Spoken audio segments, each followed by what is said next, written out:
Hello, seventh graders. My name is Mr. Robinson, and I'm going to be your art teacher for the next 6 weeks. You are the final 6 weeks, and this is the oddest introduction I've ever had to do with an art class before. But I'll give you a real quick background. Let's see, I've taught at Tuslaw for 24 years. I am a diehard Cub fan. I'm married. I have 2 sons.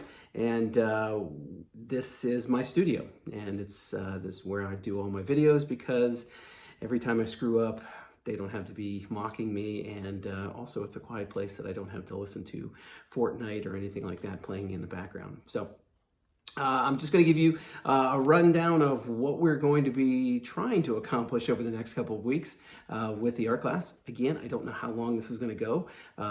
We may even go the rest of the year. I don't know, but I'm going to try to plan all this out so that that you will still get the same type of art education that everybody else did for the first 6 weeks. So what I'm going to show you today is the basis for all of my exercises that we will be doing, all the drawings that we'll be doing. You need to understand this, okay? So what that is going to be is when you're shading, you're going to be shading with small consecutive circles. You're going to be using a pencil, and I'm going to be showing you a procedure that I'm kind of known for, okay? It's to the point where your parents might have even had me in class, and they would probably remember me for this. So at some point, it'll end up on my gravestone, be it from my family, or from a disgruntled former student, where they will graffiti it small consecutive circles. Hopefully that doesn't happen. But anyway, small consecutive circles are what I'm known for, and that's what I'm going to show you here for the first project. So here we go. Okay, so for this project, I am going to have you use any kind of pencil, okay? So a good soft pencil would be best. So if you have any drawing pencils, you maybe have some siblings that might have some shading pencils. Those would be great to use. But anything that's a softer pencil, okay? So you do not want to use a mechanical pencil. They're very difficult to work with. But right now, what I've got a normal Ticonderoga, best pencils on the planet. That's my little advertisement right there. And what you are going to do is you are going to not want it to be too sharp. Okay, so like right there, that's not terribly sharp, but what you want to mimic is a crayon. So I'm going to show you this process. So usually whenever I show this in class, students get the idea. Whenever you were a kid, the first thing you did, first kind of artwork that you did was somebody gave you a crayon and they told you to color in something, okay? Now that process that I'm doing right here is known as coloring, okay? And what ended up happening was you took that same process of going back and forth, back and forth, back and forth, and you did it then with a pencil whenever you were handed a pencil, okay? Well, this process works fine for this brown crayon, but it does not work great for a wooden pencil, okay? So I'm going to show you the method that you are going to be doing or going to be working with in this class, because when you are working in this class, you'll be using small consecutive circles, okay? It'll take you a little bit longer, but the end result will be a whole lot better, okay? So if you're going back and forth, back and forth, back and forth, then you got to go back in and fill this in, and then, oops, I got that a little too dark. I gotta go back in, and now I gotta go. So getting a consistent look is dang near impossible when you're using that coloring method. So that's why we're using the small consecutive circle method. All right, so I prepared on my other sheet of paper. And by the way, when it comes to paper, any kind of paper will do, okay? I prefer it not to be notebook paper, but if you have to use notebook paper, that's fine. Typing paper would be great, okay? So if you have just blank typing paper, or if you have a sketchbook, again, for maybe you're a sibling, or maybe even you have a sketchbook, use that sketchbook paper, okay? It's gonna be a little bit heavier duty, it's gonna be easier to work with, okay? So what I have drawn right here, I have 2 grids, okay, two lines that are set up where this one is 11 inches by 1 inch, okay, with 1 inch segments. So it almost looks like a ladder going up there, okay? So 11 segments, each 1 inch apart, okay? The other one will be 11 inches by 1 inch. There won't be any ladders on this one, Okay, so what you're going to end up doing is you're going to make a gradation chart. Okay, and when you're doing that gradation chart, you're still going to be using small consecutive circles. So you see how I'm doing this method? You're building up a value. So that entire box right here will be a dark value. Okay, so I'm going to fill that whole thing in again using small consecutive circles. And this entire box, so I'll just draw it like this. This entire box will be that value. Okay, now the next value down will be dark -1. Okay, so it's not going to be as dark as that,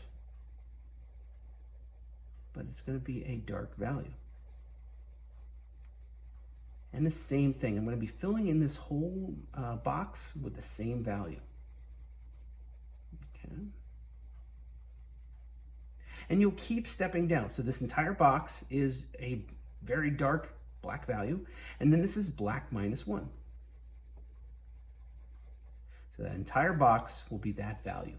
Okay, I'm going to move down to the next one, and it's not going to be as dark as that, but again, we're slowly stepping down. And what you end up with is a nice gradation. So again, this entire box will be that value. You get down to your middle gray, and if you notice, I'm using the same exact process. So that would be my middle gray. I keep coming down to here, and I'm getting into my very light values. Now, a lot of students at this point will say, oh, my pencil doesn't go that light. Yeah, it does. There's a little secret to it. You don't press down so hard, okay? Still use the same method, small consecutive circles, but you just barely touch the paper, okay? So that's gonna be a light value, and this one's gonna be my lightest value. Again, using the same pencil, I'm able to get that entire range of values. Now it's gonna take over and you're gonna be like, whoa, maybe if I just do this, if I just blend with my finger, Robinson will never be able to tell. Yeah, he will. He'll be able to spot it, okay? So don't blend with your finger, okay? And don't blend back and forth and whatnot, okay? So this will be a step down, like a ladder with each segment being a gradation. This will be a dark value to middle value to light value. So it'll be a nice even gradation as it goes through, okay? So you've got 2 gradation charts that you need to do. That's gonna be this week's assignment. Okay. Now, the one tip that I will give you is, remember how I said don't use a mechanical pencil? The reason why you don't want to use a mechanical pencil is because a mechanical pencil is always sharp, okay? So it's always extremely sharp. This crayon is a perfect example of what you want out of your pencil, okay? You want your pencil to come to a flat edge. So hopefully that camera is picking up there, okay? So you want it to come to a flat edge. So instead of your pencil being extremely sharp, okay, so that's my pencil right there. If it's extremely sharp, it is only going to touch the paper right there, okay? Whereas if it's dull, like this crayon, it would end up looking something like that. And if it's a dull pencil with a flat edge, it's touching the paper that much. So it makes it so much easier to work with. So hopefully you get the idea of what I'm looking for this first project, and that's going to be the same technique that we're going to be using all the way through the entire art class. So make sure that you get it down and you understand exactly how to do it. Okay, so that's going to be this week's project. 2 gradation strips. I'll show you an example, but what I will tell you is make sure that you are watching all of these videos and you understand the process. If you have any questions during any time during this pandemic or whatever, make sure that you message me, and we will do all of this through Google Classroom. Okay, so you want to set up with Google Classroom so that you are easily getting the videos, so the videos are right there, and that you can easily turn your stuff in there. Okay, so I hope everybody's doing well, and I can't wait to meet you, and have a good day, and I hope to see you soon. See ya.